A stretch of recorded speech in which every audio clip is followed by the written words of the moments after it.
C'est une grâce d'être entre enfants du Seigneur. Hein, souvent, on voit dans notre famille, c'est difficile les relations, mais dans la famille du Seigneur, c'est facile. On peut partager nos cœurs, on peut se demander pardon, on peut se tromper sans que ça fasse une histoire terrible. On se repent, si on s'est trompé, on s'excuse et puis c'est fini et on repart. Et ça, c'est une grande grâce de pouvoir être dans la vérité et surtout avec le Seigneur qui nous aide à grandir. J'ai bien apprécié ce que dit notre frère Jacques sur l'appel du Seigneur qu'on a dans nos vies. Les frères et sœurs, Jésus a été jusqu'au bout pour nous, pour chacun d'entre nous, pour qu'on soit bien et qu'on puisse le servir de tout notre cœur. Quand il est mort sur la croix, c'est une de ses dernières paroles, il a dit « Tout est accompli ».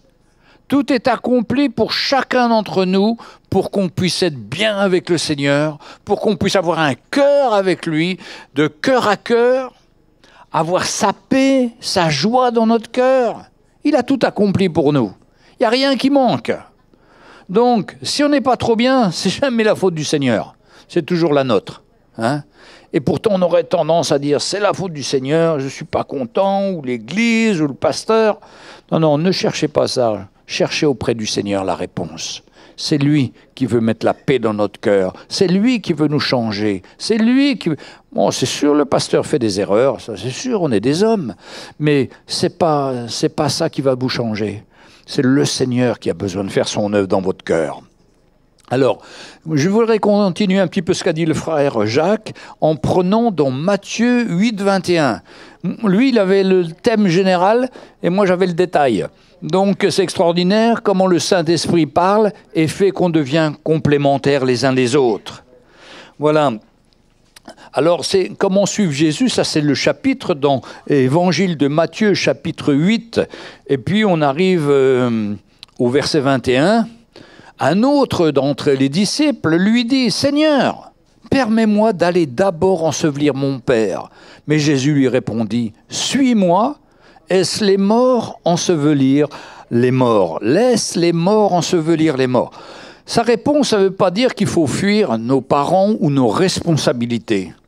La réponse, c'est qu'il y a un temps pour toute chose. Quand il dit là, laisse-moi aller enterrer mon père, ça ne veut pas dire que, comme on dirait, le père vient de mourir et qu'il faut l'enterrer tout de suite. À l'époque, en Israël, quand vous prenez les traditions, c'était le fils qui prenait soin du papa jusqu'à la fin de sa vie. Et là, il dit, Seigneur, je ne peux pas te suivre parce que laisse-moi d'abord m'occuper de mon père. Mais le Seigneur avait un autre plan pour cet homme-là. Il allait s'occuper de son père, il n'y a pas de problème, parce que c'est honorable. Et c'est ce que Dieu nous demande, de nous occuper de nos parents. Hein? Mais la première chose qu'on doit faire, c'est de suivre le Seigneur. Dernièrement, nous, les anciens, on a été convoqués par un papa qui nous a appelés en nous disant « Écoutez, faites quelque chose, mon fils veut partir à l'île Maurice, et moi je ne suis pas d'accord, parce que dans la Bible, il est dit que les enfants doivent obéir à leurs parents. » Oui, mais j'ai dit, il y a un autre verset qui dit que celui qui aimera plus son père ou sa mère n'est pas digne de moi. Lequel vous prenez entre les deux? Ah, il m'a dit le premier. Non, non, mais il y a le deuxième. Et là, il a eu comme un choc parce que c'est vrai, le Seigneur veut que chacun d'entre nous, nous puissions le suivre, lui d'abord. Être le premier, qu'il soit la première place dans notre vie. Hein? La parole de Dieu nous enseigne beaucoup sur, premièrement, la chose importante dans notre vie. Hein? Nous, quand on va quelque chose à faire, notre premièrement, au lieu de nous tourner vers le Seigneur, c'est notre raisonnement, c'est nos plans, c'est de savoir comment on va faire la chose.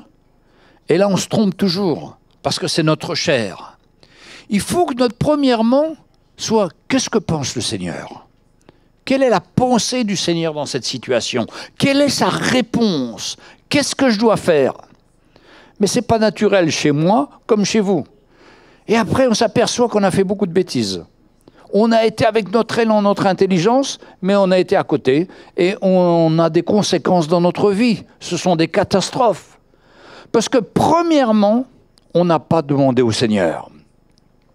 Alors avant le verset 21, il y a le verset 18, toujours dans Matthieu chapitre 8. Jésus voyait une grande foule autour de lui. Il donna l'ordre de passer de l'autre bord. Un scribe s'approcha et lui dit « Maître, je te suivrai partout où tu iras. » Jésus lui répondit « Les renards et les tanières et les oiseaux du ciel ont des nids, mais le Fils de l'homme n'a pas un lieu où il puisse reposer sa tête. » Voilà les conditions que Jésus lui donne. Et des fois, il y a des frères qui viennent me voir et disent « Jean-Louis, je voudrais être pasteur. » Eh, pas de problème, mon frère, mais je te préviens, on est bénévole, il n'y a pas de salaire. Ah bon, ben là, ils sont moins intéressés, là. Ils sont moins intéressés. Ah, je croyais que j'avais trouvé un nouveau métier. Ce n'est pas un métier, c'est un appel du Seigneur. Et c'est un appel qui est lourd, quand même, et qu'on a besoin de la grâce du Seigneur. Mais le Seigneur est fidèle, il nous aide. Mais des fois, on peut être tellement léger. Ça me plaît, je veux faire ça. Et puis, quand on arrive au bout, il n'y a rien de bon, parce qu'on n'a pas mis le Seigneur en premier. Et en toute chose, il faut apprendre à mettre le Seigneur en premier. Pendant des années, Sonia et moi, on était jeunes mariés, on n'avait qu'un seul but, c'était de travailler pour le Seigneur. Et partout dans les missions où on a été, c'était très difficile parce qu'on n'a pas trouvé notre place et qu'on n'avait pas d'appel en réalité. Mais on avait en nous ce désir de servir le Seigneur. On avait un zèle. Et nous, ce qu'on croyait, c'est d'être pasteur à l'époque. Et puis, ça ne s'est jamais ouvert, au contraire. Mais ce que le Seigneur voulait, lui, c'est de nous apprendre à marcher tous les jours avec lui. Le mettre en premier dans notre couple, dans l'éducation de nos enfants, dans notre travail. Il y a tout un travail que Dieu veut faire dans nos vies pour qu'il soit le premier. C'est facile de dire « Oui, oui, Seigneur, j'irai partout avec toi. Oui, Seigneur, je veux te suivre. J'irai partout où tu iras. » Puis quand Jésus lui donne la condition, « J'ai même pas un oreiller pour reposer ma tête. » Je suis sûr qu'il a fui, le gars. Il a dit « Non, non, c'est pas possible. C'est pas possible. » Et nous, on est comme ça, on voudrait, comme a dit notre frère, on voudrait faire des grandes choses pour le Seigneur. On confesse des grandes choses. Et puis arrive une situation devant nous. On pense déjà à notre confort, on pense à notre sécurité, on pense à notre avenir, on commence à faire marcher notre tête, et puis il n'y a rien qui se passe, parce qu'on va dans un mauvais plan, le nôtre. Ce qu'il faut qu'on apprenne, c'est mettre le plan du Seigneur en premier dans notre vie. Bon, je ne vais pas critiquer ceux qui ont fait des études. Moi aussi, j'ai fait des études, ça ne m'a servi à rien. Hein. Je suis onologue, mais ça ne sert à rien. C'est un métier. Heureusement, le Seigneur m'a tiré de là parce que ça m'aurait tué. Boire du vin en permanence, faire des dégustations de vin en permanence, ça m'aurait tué. Dieu m'a sorti.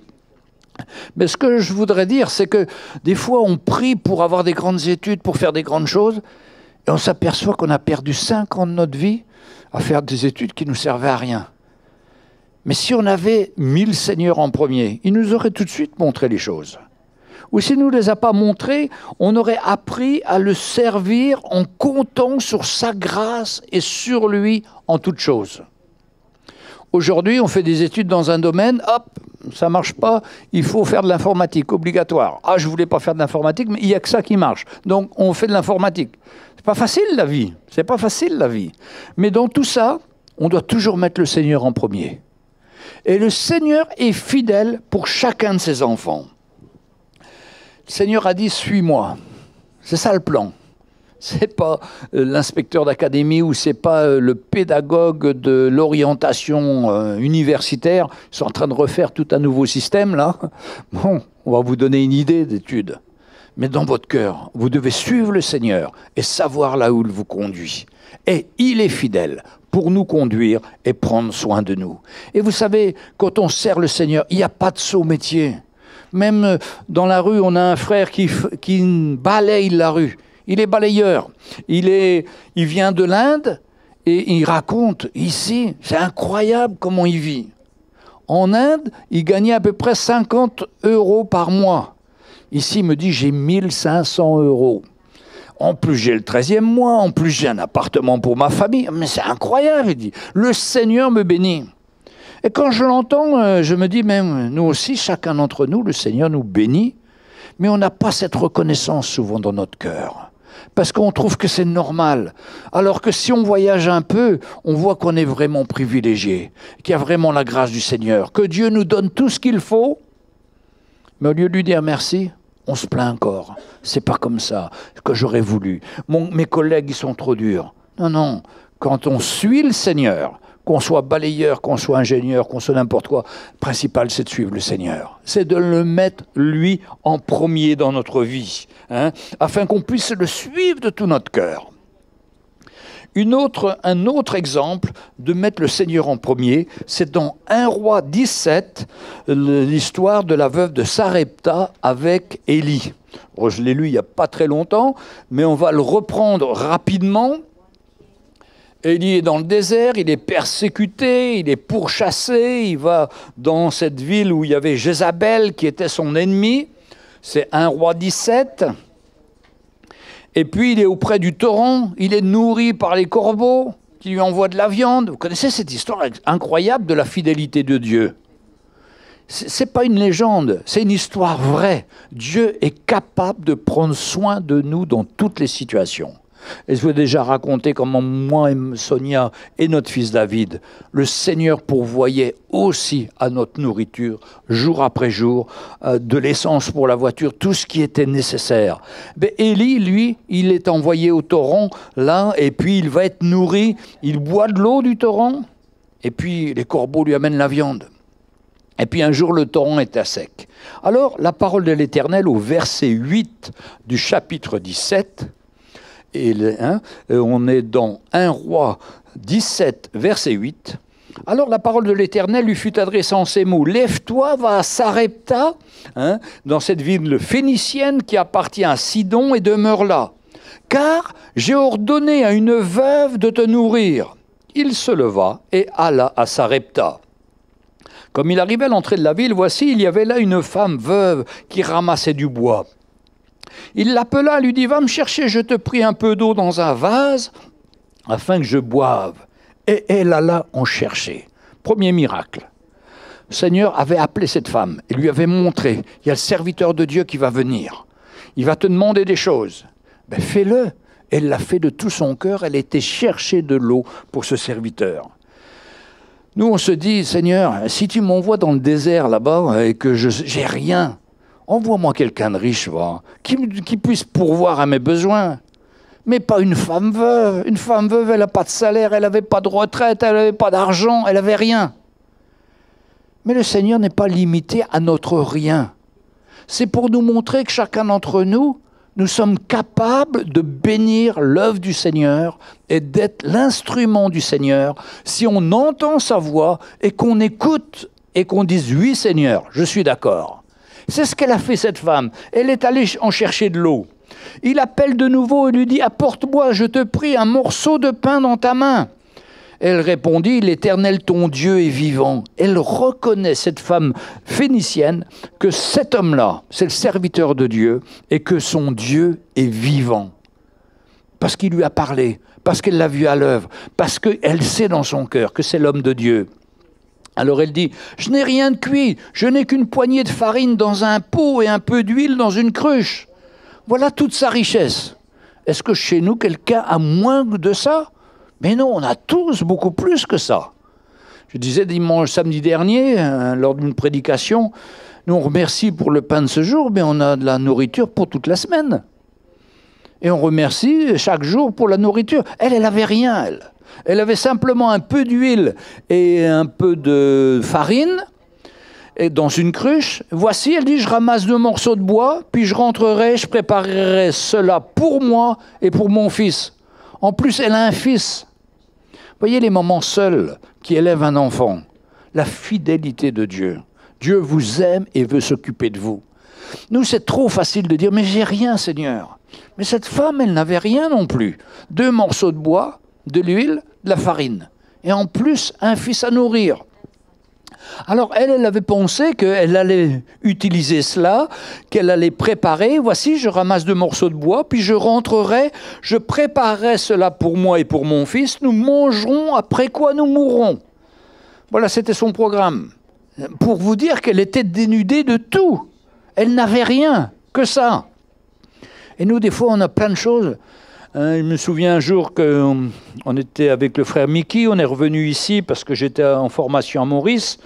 On a fait le tour de la cave chez moi et il y avait tellement de vieilles machines ou de machines que j'utilisais plus. On a décidé de les vendre sur le Bon Coin et on a vendu ça à une fortune. On a tous, et on croit qu'on n'avait rien. On croyait qu'on n'avait plus rien.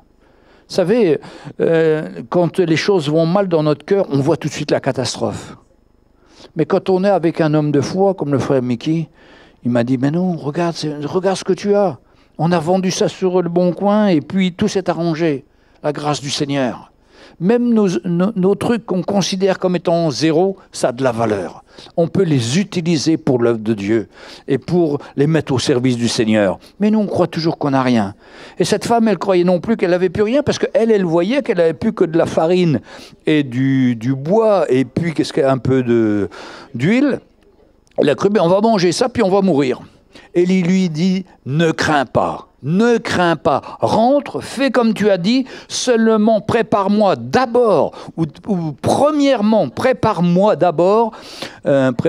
avec cela un petit gâteau et tu me l'apporteras, tu en feras un ensuite pour toi et pour ton fils. Voilà que l'homme de Dieu lui dit, tu vas me mettre moi le premier. Ça peut paraître égoïste, ça peut paraître mal poli, mais c'était le plan du Seigneur pour voir la détermination du Seigneur dans notre vie, pour que cette femme puisse s'appuyer sur la parole du serviteur de Dieu et puisse s'attendre au miracle du Seigneur. Et frères et sœurs, Dieu élève des hommes qui sont ses serviteurs, ses anciens. Bon, on n'est pas parfait, mais quand même le Seigneur nous donne des paroles sur lesquelles vous pouvez vous appuyer. Parce que, admettons que cette parole que je vous dise n'est pas du Seigneur, eh bien le Seigneur va vous montrer, et il va me le montrer à moi. Mais si j'ai dans mon cœur une parole claire du Seigneur devant une situation et que je vous le dis, vous pouvez vous appuyer dessus.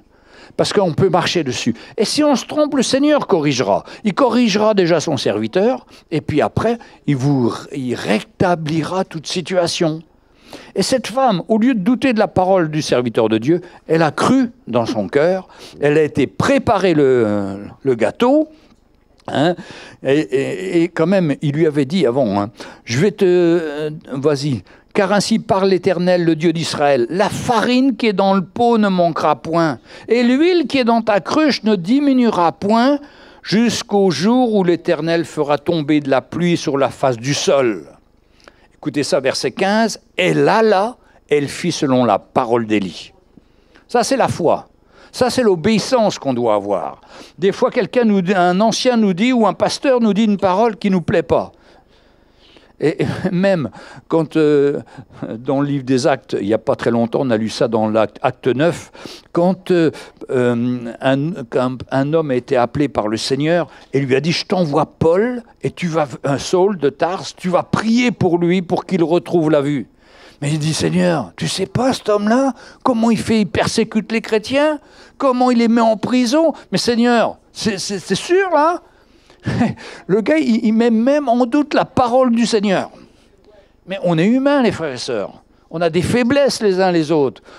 C'est un miracle tellement gros, la conversion de Saül, c'est tellement énorme, que l'homme, il dit, oui, je connais ce gars-là, mais tu sais tout le mal qu'il a fait à tes saints dans Jérusalem. Et ici, il a les pouvoirs des principaux sacrificateurs pour lier tous ceux qui invoquent ton nom. Mais le Seigneur lui dit, va, car cet homme est un instrument que j'ai choisi pour porter mon nom devant les nations. Ben, quand le Seigneur parle, il n'y a plus rien à dire, mes frères et sœurs. Même ce qu'on n'a pas compris, ce qu'on n'a pas dit, oui Seigneur, je me soumets. Et ce qu'il a fait, il est sorti, et il est allé, il a été voir Saul, il lui a imposé les mains, et Saul a retrouvé la vue. C'est incroyable. Quand on croit à la parole que le Seigneur nous donne, quand on croit à la parole de son serviteur, on verra la grâce du Seigneur, parce que le Seigneur est fidèle. Mais si on est hésitant, si on ne sait plus, si on n'ose pas, si on croit que le serviteur n'a pas compris, mais non, le Seigneur lui a donné une parole au serviteur, comme il a donné une parole à Élie vis-à-vis de cette femme. Vous ne trouvez pas que c'est merveilleux, les miracles du Seigneur ? Ça n'a rien à voir avec notre intelligence. C'est une question de cœur. Quand la parole de Dieu vient, ouvrons notre cœur, recevons cette parole et disons oui Seigneur. Et puis levons-nous et faisons ce que le Seigneur nous demande. Et c'est tellement merveilleux. Et c'est ce qu'elle a fait cette femme. Elle fit selon la parole d'Élie. Et pendant longtemps, elle eut de quoi manger et elle et sa famille, aussi bien qu'Élie, La farine qui était dans le pot ne manqua point, l'huile qui était dans la cruche ne diminua point, selon la parole que l'Éternel avait prononcée par Élie le prophète. Écoutez, moi quand on était jeunes mariés, j'étais fatigant pour ma femme. Je disais tous les mois, on n'y arrivera pas. Il n'y aura plus d'argent pour nourrir la famille, il n'y aura plus rien pour payer les loyers. J'ai fatigué ma femme pendant de nombreuses années. Jusqu'au moment où elle me disait toujours, mais mon chéri, fais confiance au Seigneur, fais confiance au Seigneur. Alors, je sais ce que c'est que de parler d'après le raisonnement, d'après ce que je vois, d'après ce que j'imagine, mais c'est toujours catastrophique. Mais quand on s'appuie sur le Seigneur, on ne marche plus selon notre raisonnement. On s'appuie sur ses promesses parce que notre Seigneur est celui qui pourvoit dans sa grâce pour chacun de nos besoins. Est-ce qu'ici, quelqu'un a déjà manqué de quelque chose? Mais je suis sûr que non. On a manqué du superflu, de ce qu'on n'avait pas besoin. Ça, c'est sûr, on a manqué. On n'a pas mangé bon, on a mangé de la quiche, non, mais on n'a pas mangé vous savez, le truc russe, les petits œufs, là, caviar et tout ça. Mais non, on n'a pas besoin de caviar, tout ça. Hein. Mais on a eu tout ce qu'il fallait pour manger. On a été gâtés de quiche, hein, ma chérie. Hein. Et on a profité pleinement, et on n'a rien manqué. Et le Seigneur a toujours pourvu dans sa grâce pour nous donner tout ce qui était nécessaire. Mais vous savez, quand vous goûtez que le Seigneur est bon, ça vous transforme quelque part. Vous dites, mais j'en ai marre, moi, toujours de marcher avec ma réflexion, avec mon intelligence, avec ce que j'imagine, parce que tout ce qu'ils imaginent souvent est faux. Mais je vois la fidélité du Seigneur. M'attendre à lui, le mettre lui en premier, m'attendre à sa grâce dans tous les domaines de ma vie. Bon, j'y suis pas encore bien arrivé, parce que j'ai encore des craintes, j'ai encore des peurs. Mais le Seigneur veut nous libérer de tout ça. Il veut faire de nous des hommes de foi qui marchons en s'appuyant sur le Seigneur et en regardant à lui, et il est fidèle. Il y a un autre exemple dans Matthieu, chapitre 6, verset 33. On y va, Matthieu 6, verset 33. Cherchez premièrement le royaume et la justice de Dieu, et toutes ces choses vous seront données par-dessus tout. Ne vous inquiétez pas du lendemain, car le lendemain aura soin de lui-même. À chaque jour suffit sa peine. C'est un verset qui me fait mal au cœur, parce que quand j'étais en Afrique, je vous disais, les gars, ils ne savaient pas ce qu'ils mangeaient à midi. Ils priaient le Seigneur pour que le Seigneur leur donne à manger. Et le Seigneur, dans sa grâce, les couvrait. Et nous, on s'inquiète pour demain, alors que nos placards sont pleins. Mais qu'est-ce qui se passe? Et ces gars en Afrique, ils sont dans la foi. Ils sont malades, et ils ne vont pas courir après le médecin, ils n'ont pas de quoi payer. Mais ils courent auprès du Seigneur. Nous, on va, radio, IRM, enfin, et puis tout le tralala, ça coûte des fortunes. Et puis on nous dit, ben, vous n'avez rien pour finir, c'est rien. Hein? Non, mais si on est dans la foi, on fait confiance au Seigneur. Je suis très heureux, il y a 4 semaines, je suis tombé dans les escaliers, je me suis cassé 2 côtes. Je savais que c'était 2 côtes, parce que je ne pouvais plus parler, j'étais comme ça. Et puis, tout le monde me disait, va voir le médecin, va voir le médecin. Je dis, non, c'est pas la peine, moi je sais ce que c'est 2 côtes. Et puis, au bout de 10 jours, comme tout le monde a tellement insisté, ma famille aussi, je suis allé voir le médecin. Et le médecin m'a dit, ben, vous savez, il n'y a rien à faire, hein. On ne va même pas faire de radio. Ah, mais j'ai dit, je suis content, médecin. Au moins, vous parlez comme moi. Hein. Et effectivement, de jour en jour, on a vu l'amélioration. Mais c'est quand on laisse passer notre tête, on se dit, mais est-ce que le foie est touché? Est-ce que je ne sais pas quoi là-dedans est esquinté? Non, non, non, le Seigneur est là. Il prend soin de ses enfants. Bien sûr, si on a des symptômes alarmants, on va y aller. Mais quelque part, il y a la place pour la foi, pour le Seigneur. Et aujourd'hui, quand vous racontez ça à votre famille ou autre, ils vous regardent avec des gros yeux. Mais t'es fou, pourquoi? T'as pris un risque? Mais non, non, j'ai pas pris un risque. Je suis tombé là sur mes côtes. Là, je sais, ça m'a fait mal terrible. Je pouvais plus respirer la nuit. Bon, là, c'est toujours pareil. La nuit, c'est toujours difficile. Mais c'est la côte. Il faut attendre, paraît-il, jusqu'à 3 mois. Bon, je ne suis pas sorti, mais ça va déjà mieux maintenant. Mais quelque part, notre vie, il faut qu'elle soit fondée sur notre Seigneur. Parce qu'autrement, on vit dans la peur, on vit dans la crainte. On va aller voir un homme pour nous rassurer. Il y a des gens qui rentrent à l'hôpital, ils ressortent encore avec d'autres maladies. Non, mais c'est pas facile, franchement. Mais si on est dans la foi, on s'attend au Seigneur, on verra sa grâce. Je ne dis pas qu'il ne faut pas aller voir les médecins, il faut aller voir les médecins. Toute ma famille, c'est plein de médecins. Et vous savez ce qu'ils font quand leurs enfants sont malades? Ce n'est pas eux qui les soignent, ils les envoient à d'autres confrères, tellement ils n'ont pas confiance en eux. Mais pourtant, c'est des grands médecins réputés, hein, et les gens payent très cher pour venir. Oui, mais la réalité, c'est autre chose. Mais nous, on sert le Seigneur. C'est lui le grand médecin, et c'est en lui qu'on veut se confier. Les gens du monde sont dans l'inquiétude, dans l'angoisse, recherchent toutes les choses nécessaires à la vie. La parole de Dieu nous enseigne que nous n'avons à faire chercher premièrement le royaume de Dieu. Et frères et sœurs, ce n'est pas des paroles vaines, c'est la réalité de l'Évangile. C'est la réalité que nos frères persécutés vivent en Afrique, en Chine, dans tous les pays où il y a la persécution. Ils cherchent d'abord le royaume de Dieu. Nous, on entend quelque chose, ouh là là, on ne bouge plus de la maison, on va se cacher. Non, il n'y a pas à se cacher, ils ont confiance dans le Seigneur. Ils s'attendent au Seigneur. Et même s'ils passent par la persécution, ils savent que le Seigneur sera avec eux.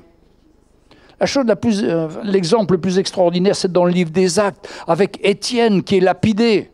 Il est lapidé, lui lance des pierres. Lui, il est dans la joie, il regarde le Seigneur. Et pourtant, les pierres pleuvent sur lui. Mais lui, à ce moment-là, il goûte à la grâce de Dieu qui, malgré la souffrance, enlève cette souffrance et lui montre à lui le ciel, la présence du Seigneur. Et ça l'encourage. Et il ne sent pas la souffrance. Il nous est dit, il s'endormit.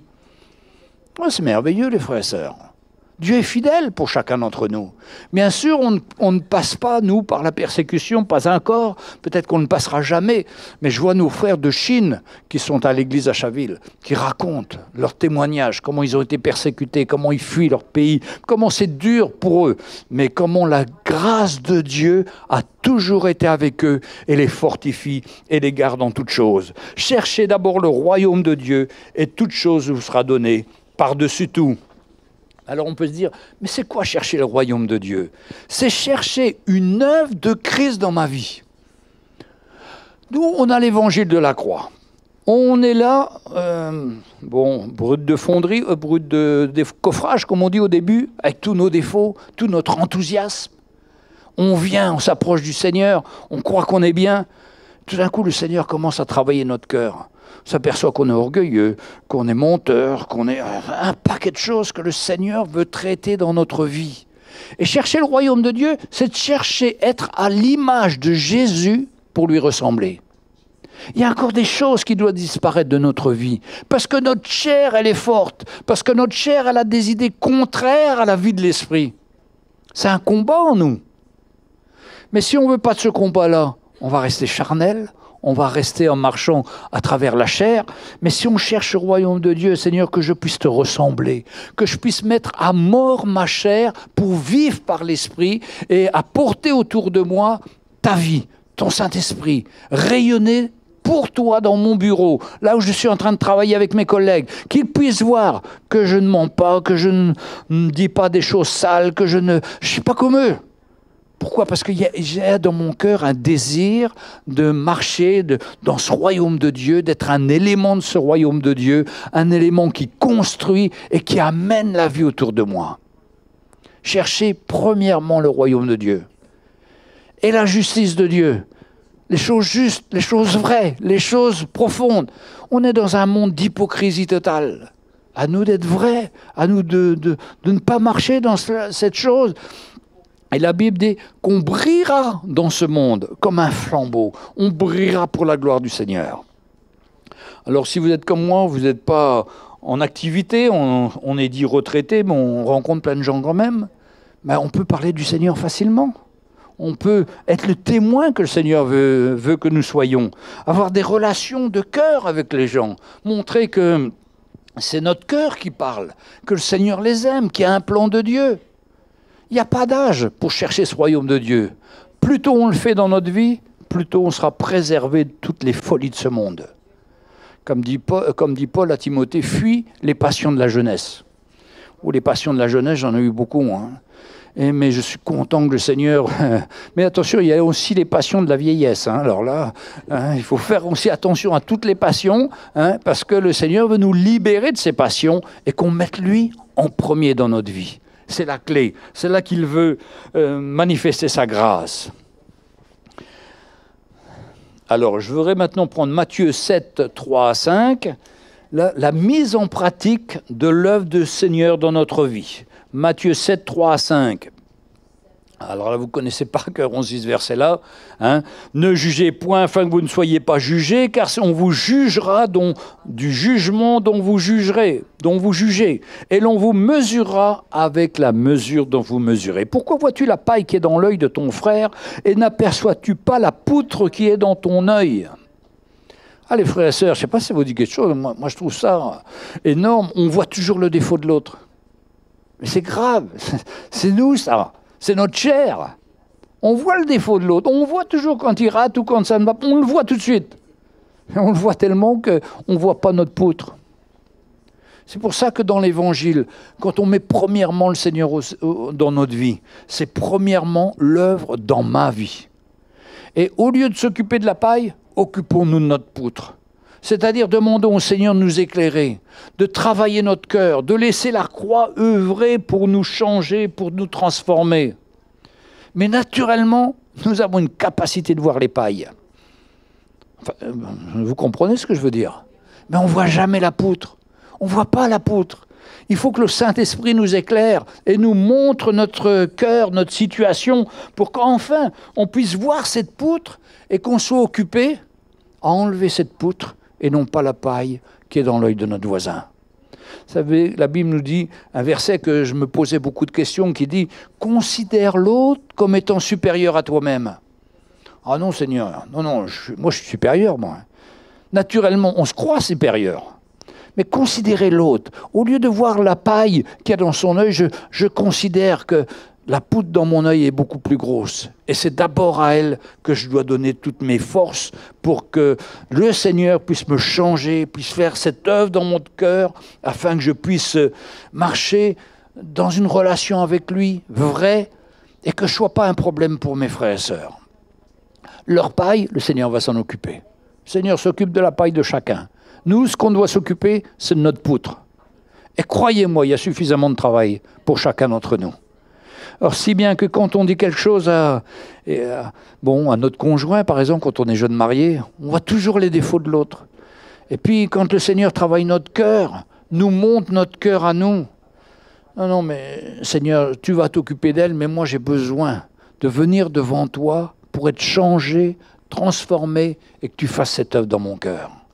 Et ça nous occupe suffisamment.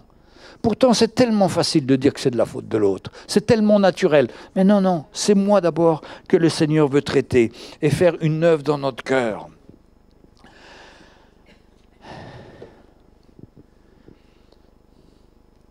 La parole de Dieu nous parle aussi que dans notre maison, on doit marcher en pratiquant la foi, en étant dans la piété, en étant juste. C'est quelque chose que j'ai découvert au fur et à mesure du temps, quand l'évangile de la croix est venu dans mon cœur, c'est de m'apercevoir que j'avais des réactions qui étaient tellement charnelles avec mes enfants ou avec ma femme, qu'il a fallu vraiment que je me remette en question pour que la gloire du Seigneur puisse se manifester dans notre couple. Parce que l'évangile que nous vivons, que nous entendons, c'est aussi pour le dimanche matin, mais c'est pour tous les jours de la semaine.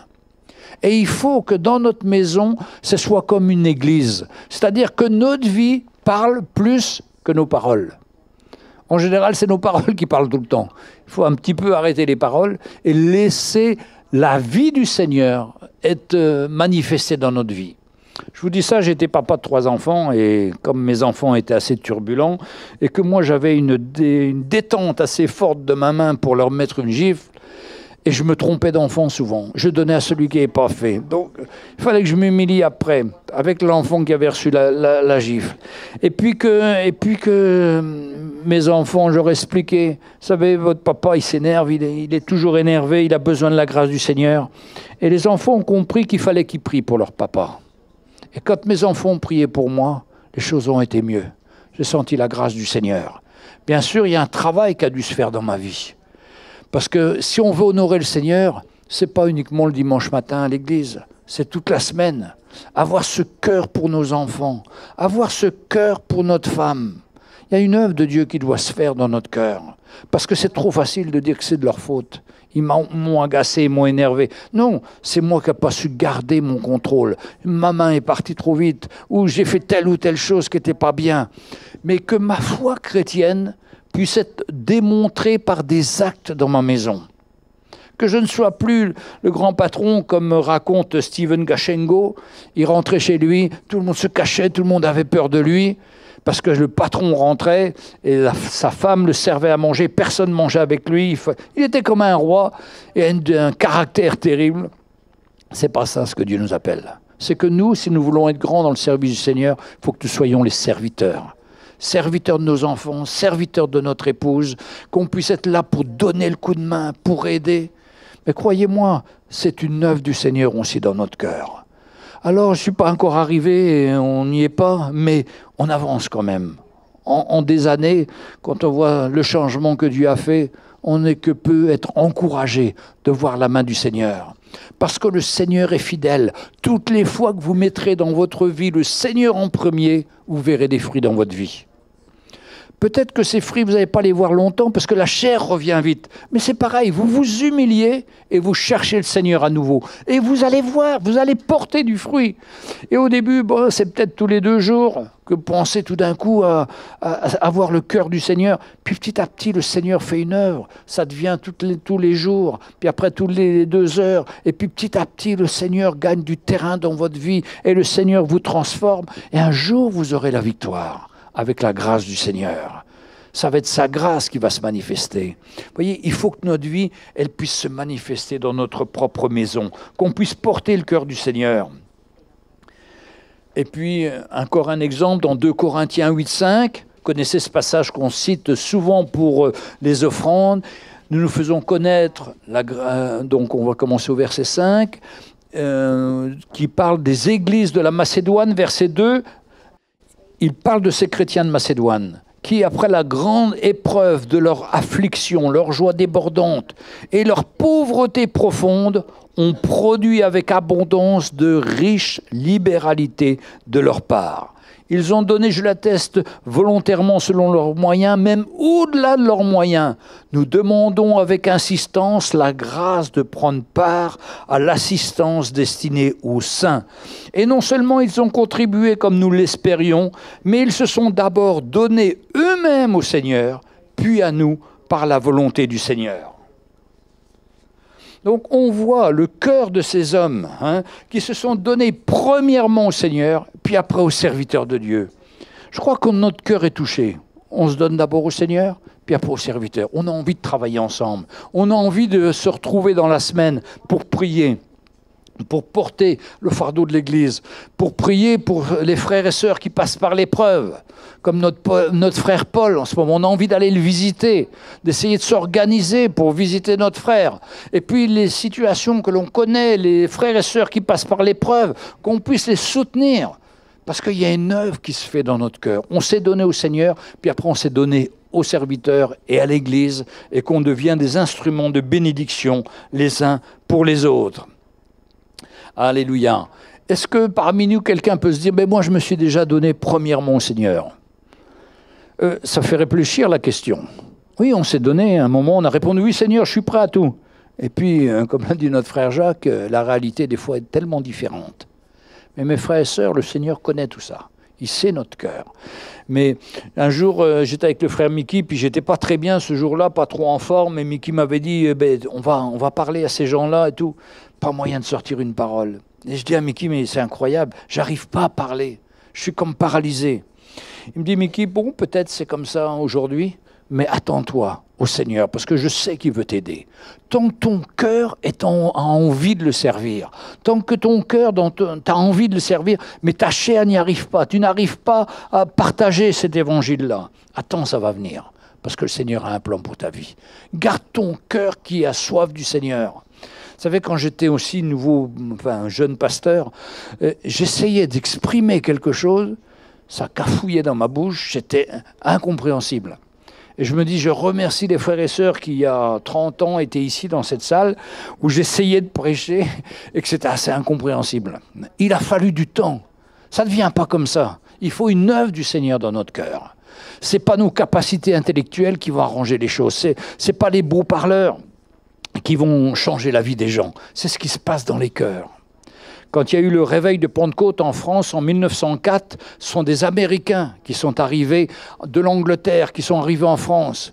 Et ils parlaient français d'une façon catastrophique. Et ils disaient « Allez, répétez avec moi, répétez ». Tout le monde se moquait d'eux. Ils faisaient des phrases tout le temps, des erreurs tout le temps. Mais les pasteurs français, ils disaient « Mais c'est incroyable. Nous, on parle bien le français, le mot juste, un bon accent, on n'a pas de conversion. » Ces gars-là, ils catastrophent au niveau du français, mais quand ils font l'appel, il y a des centaines de gens qui viennent et qui se convertissent au Seigneur. Ça n'a rien à voir avec notre connaissance, ça n'a rien à voir avec notre langage, ça a à voir avec notre vie intérieure avec le Seigneur. Quand on met le Seigneur en premier dans notre vie, il est capable de servir de nous, même si on cabosse le français, même si on sait à peine lire, le Seigneur peut nous utiliser pour sa gloire, parce que c'est une œuvre de l'Esprit que Dieu veut faire. Et bien, cette œuvre-là, Dieu veut la faire dans chacune de nos vies. C'est à nous d'ouvrir notre cœur. C'est à nous de dire au Seigneur, Seigneur, oui, je veux te suivre, Seigneur, mais pas une phrase. Seigneur, tous les jours, je veux ouvrir mon cœur à ta grâce. Je veux te mettre en premier dans ma vie. Je veux que tu sois, que tu aies toute la place. Et le Seigneur va nous conduire. Et ne cherchez pas d'autres moyens. Ne cherchez pas... beaucoup de gens me disent, je vais à l'école biblique. Bon, c'est bien l'école biblique à Maurice, c'est très bien, mais moi, j'étais dans les facultés de théologie. Je dis, n'y allez pas, c'est tuant, c'est fatigant. On coupe les mots en grec, en hébreu, pendant des heures, et ça ne nourrit pas la personne. Et je me rappelle d'un pasteur que j'avais autrefois, il se préparait 8 jours pour son message. Et quand il prêchait, il ne comprenait rien, parce qu'il parlait, par exemple, du pluralisme dans la pluralité. Donc, je ne sais pas si vous voyez, mais déjà ça, on avait mal à la tête. Rien que le titre. Hein. Et puis tout le reste, les gens ne comprenaient pas. Parce que ce n'est pas des beaux mots qu'on a besoin. Ce n'est pas des bonnes explications. C'est une œuvre de Christ qui parle à notre cœur. Et tout d'un coup, je vois, oui Seigneur, je vois que je suis comme ça. Je t'ai dit oui, puis 5 minutes après, je suis reparti dans mes affaires. Je suis reparti dans mes pensées. Je suis reparti à faire ce que je veux. Seigneur, pardonne-moi. Aide-moi à reprendre ma croix. À porter, Seigneur, cet appel que tu me donnes, à accepter de mourir à moi-même pour te suivre et laisser ton œuvre se faire dans ma vie. Et Dieu est fidèle, Dieu le fera. Ne vous inquiétez pas, c'est lui qui fait. C'est lui qui nous rend capables. L'homme ne peut pas, mais lui peut nous rendre capables. Et on veut vraiment s'attendre à lui ce matin, qu'il parle à notre cœur et qu'il nous encourage chacun d'entre nous à voir sa main et sa grâce. Puis vous savez, quand on met le Seigneur en premier, je pense à ma sœur Karen, à tous ceux qui souffrent, on peut goûter de la présence du Seigneur dans les moments les plus difficiles. Parce que le Seigneur, c'est un bon berger. Il prend soin de nous. On passe par l'épreuve, mais il est là. Je dis souvent, il a une distance d'une prière. Quand on crie à lui, il est là. Le Seigneur voit notre souffrance. Il voit que Marie de Magdala, qui avait été délivrée de 7 démons, quand elle est arrivée et quand elle a vu le tombeau qui était vide, elle a dit « Oh, ils ont volé le corps de mon Seigneur ». Elle était finie. Mais tout de suite, elle a appris que le Seigneur était ressuscité. La grâce de Dieu est venue. Dieu veut toujours nous encourager. Des fois, on est découragé, on est fini, mais la parole de Dieu vient dans notre cœur pour nous encourager et nous fortifier. Et je pense comme à elle, je pense à notre frère Paul, à tous ceux qui souffrent en ce moment. Je sais que le Seigneur est à leur côté. Je sais que la grâce de Dieu se manifeste et que le Seigneur les fortifie, les encourage. Et nous-mêmes, un jour, nous passerons par l'épreuve. Si nous mettons le Seigneur en premier dans notre vie, quand il y aura l'épreuve, on goûtera à la bonté du Seigneur, parce qu'il est fidèle et qu'il ne nous oublie pas. Sa grâce sera avec nous. C'est pas nous, on dit des fois, on fait quelque chose pour le Seigneur, et la Bible nous dit, tu ne peux pas récompenser quelqu'un qui fait pour le Seigneur, c'est moi le Seigneur qui vais le récompenser. Il met la paix, il met la joie. Et tout ce qu'on va faire pour le Seigneur, eh bien, le Seigneur, dans sa grâce, nous encourage et nous récompense à un moment ou à un autre, où on est fini, découragé, sa grâce arrive dans notre cœur et on reprend courage. On s'appuie sur le Seigneur et on voit sa grâce et son œuvre nous relever. C'est le miracle du Seigneur. pour chacun d'entre nous. Alors aujourd'hui, ça va, peut-être qu'on est en forme, mais peut-être un jour ça arrivera. Mais si on met le Seigneur le premier, on verra sa grâce et il interviendra pour chacun d'entre nous.